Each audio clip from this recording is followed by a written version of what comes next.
Hi, I'm Michelle White, sitting in for Sarah Cowgill. Joining me today are Graham Noble, Andrew Moran, Dave Patterson, and Tim Donner. This is The Conservative Five, Liberty Nation's online TV news program.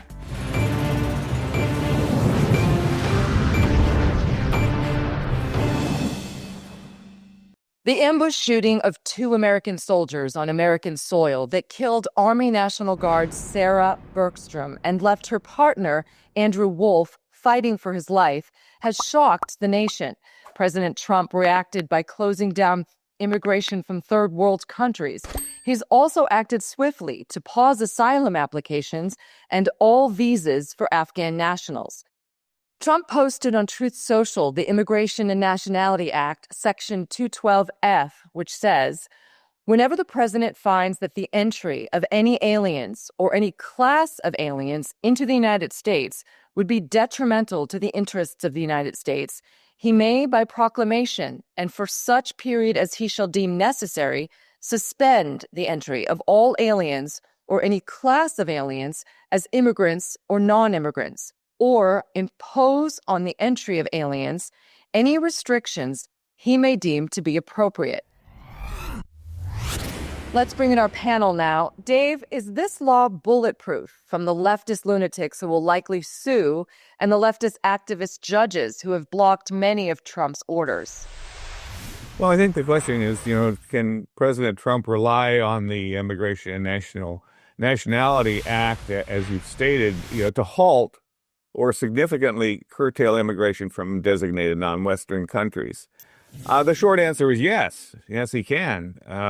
Trump has relied on 212F for these actions as it provides, a pretty sweeping plenary power over entry decisions. And not only that, but the Supreme Court, and this is not my field, but I can read the Supreme Court in Trump versus Hawaii, which deferred to the executive and particularly when it comes to national security judgments, unless it's clearly unconstitutional. National security basically outweighs anything else, and the court set a very low bar. The proclamations need only to be on the surface legitimate. Rationale like vetting deficiencies suffice. And to survive scrutiny, is particularly these kinds of low bar actions are enough. Right now, Trump's proclamation impacts 19 countries with 36 more under review. And currently, the visa and entry suspensions blocked 34,000 visas and 120,000 non-immigrant visas annually for the impacted countries, of which Afghanistan is certainly one. Right. Graham, how much political capital does the president have now that the U.S. has suffered one attack on two military members and one planned attack in Fort Worth, also by an Islamist Afghan national? Well, when you talk about political capital, we seem to be almost kind of evolved into a new political era where political capital is kind of an ethereal thing, because when you're dealing with Democrats, today's Democrats, they don't play by those rules anymore. You can't have political capital to use against Democrats, because they will simply willfully ignore anything that has gone before, and it doesn't, like, they don't have any shame. We could have a terrorist attack in this country just about every single day, carried out by an immigrant who came here from, Afghanistan or Somalia or whatever, wasn't vetted. And we could have these kind of attacks every day on just ordinary American citizens or on federal agents or whatever. And the Democrats apparently would just continue to ignore it and say, well, but still you're removing these poor immigrants who came here just for a better life. So the whole political capital thing kind of doesn't really work anymore. When you're dealing with that kind of opposition, with that kind of mentality. If we kind of flashed back to, 20, 30 years ago, then yes, he would have enormous a capital over this. I mean, it's getting harder and harder for Democrats, even as shameless as they are, for them to continue to object to Trump's immigration policies we clearly have a situation where we have got who knows how many people in this country who Right. either were invited in or just came in illegally. And either way, were not vetted and are not, they're not in this country. They don't, they're not here with good intent. They're not here just to make a better life for themselves and their families. They're here to do us harm. And we don't know how many there are. And I think at least the good thing is that the majority of Americans, and I would say the majority of even people who vote Democrat, have now gotten to the point where they kind of realize we are in danger here from all of these people who came here. We don't know who they are. And so yeah, this shooting and then the other, attempted or planned attack in Texas, definitely they at least give Trump more. I hate to use this word in this context, but ammunition, figuratively speaking, it gives him more ammunition to use against the Democrats' objections. Right. I agree. Sadly, it should be a bipartisan issue, but it's not. Tim, I want to play a clip of Caroline Leavitt speaking to the press yesterday on this issue and get your analysis on the other side. What's the status of all these other people? They're essentially paused for review. And the Department of Homeland Security is taking this very seriously because we are not going to allow soldiers like we saw in American streets last week to be gunned down at the hands of these foreign nationals who had the privilege of coming to the United States of America. And unfortunately, this is not the only example of a dangerous Afghan who was let in by Joe Biden, who went on to harm the American people. Leavitt went on to list several Afghan nationals with intent to harm Americans, one who shot and wounded 2 Fairfax, Virginia police officers during a routine traffic stop, who then said he should have served with the Taliban before he was killed by return fire. Leavitt reported 2 other Afghan nationals who had pledged their allegiance to ISIS were granted legal status by the Biden administration and were prosecuted for plotting a terrorist attack just before Election Day last year in Oklahoma. And even more egregious, Leavitt reported an Afghan national who was on the terror watch list was released into the country by the Biden administration after he was apprehended by Border Control. Tim, could President Trump use the Immigration and Nationality Act to permanently ban Islamists from entering our country? Could that be considered politically toxic? And if we don't prohibit their entrance into the U.S., then how do we prevent an Islamist takeover like what we see happening in France and the UK? Well, when you say permanent, that's basically 3 years plus, because if we get a Democratic president, they'll certainly reverse that.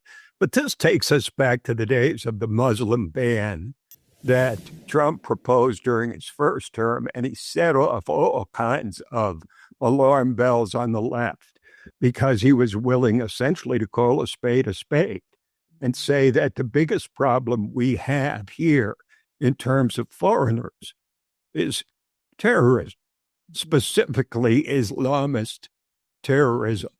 Let's be clear, it's going to take all of Trump's term and well beyond that to overcome what the Biden administration did in terms of letting people come into this country. And it all stems back. Of course, the border, conservatively, 10 million people crossed without any vetting. And so many of them are still in the midst of our communities. Trump is trying to get rid of them. And of course, the left is apoplectic that he's trying to clean up the mess that Joe Biden created. But, we've had large pauses in immigration before. You remember in the late 19th and early 20th century, we had massive numbers of Italians, Irish, Jews, and others who migrated to the United States. Once the mid-1920s came around, suddenly they tightened the restrictions because the sense was that we had sort of hit a point of diminishing returns, shall we say, by allowing immigrants into the country. That pause lasted for 40 years. So it's very possible, especially in terms of constitutionally, I think people would be surprised to know the extent of the power that the chief executive has to limit immigration. As you mentioned it earlier, it's a virtually absolute power. But, this is a tip of the iceberg, and it's all because of the dramatic exit from Afghanistan, which was nothing short of a disaster. We know 13 people were killed at Abbey Gate as the Biden administration seemed not to know what the hell to do to fulfill a promise to get us out of Afghanistan. Some would say only Joe Biden could ruin something as popular as withdrawing from the war in Afghanistan, but he did. And we saw the images of people hanging onto the plane as it left Kabul. And it reminded people of the flight from Saigon in 1975 during the Ford administration. If the withdrawal from Afghanistan had been handled correctly, just competently, it seems to me we would not have these problems now. A lot of these Afghans did help us in our efforts to secure some stability in Afghanistan, and we welcome that. But that doesn't mean that they are people who favor a constitutional republic or are used to any form of democracy. I'll remind you that in 1979, when the Soviet Union invaded Afghanistan, a country that no one's been able to conquer since the days of Genghis Khan because of its mountainous terrain, one of our allies in trying to take down the Soviets was Osama bin Laden. Now, that didn't mean that Osama bin Laden was a constitutionalist. It just meant that he was opposed to any foreign occupation of Afghanistan.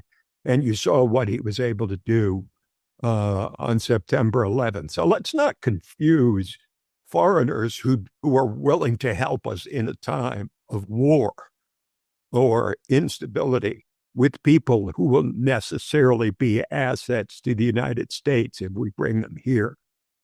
Right. And they were paid for their help for the United States. So there's always that as a motivation. Andrew, the left likes to spin illegal immigration to say that they take jobs that Americans don't want. What do illegal immigrants, and particularly hostile immigrants, cost the United States, not only in dollars, but public safety and criminal trials and incarceration for the lives some of them have taken, and national security?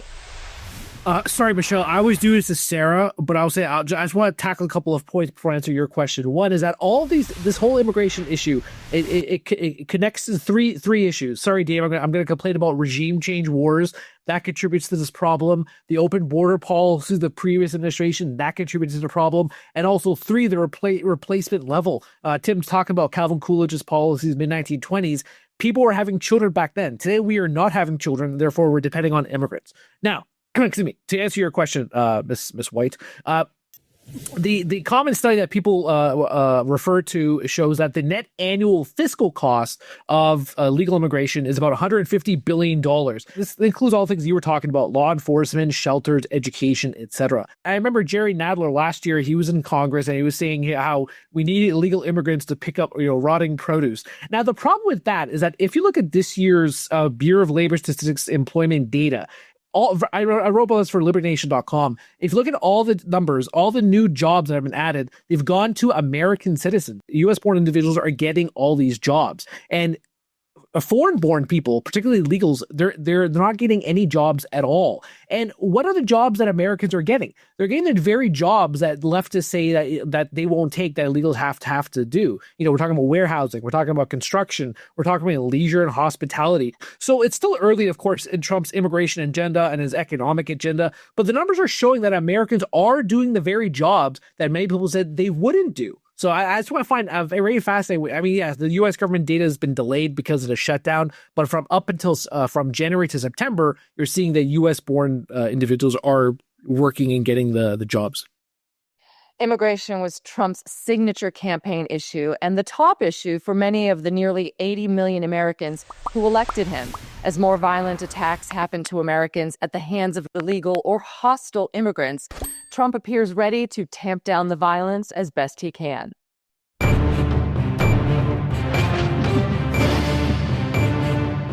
That's it for our Conservative 5 panel today.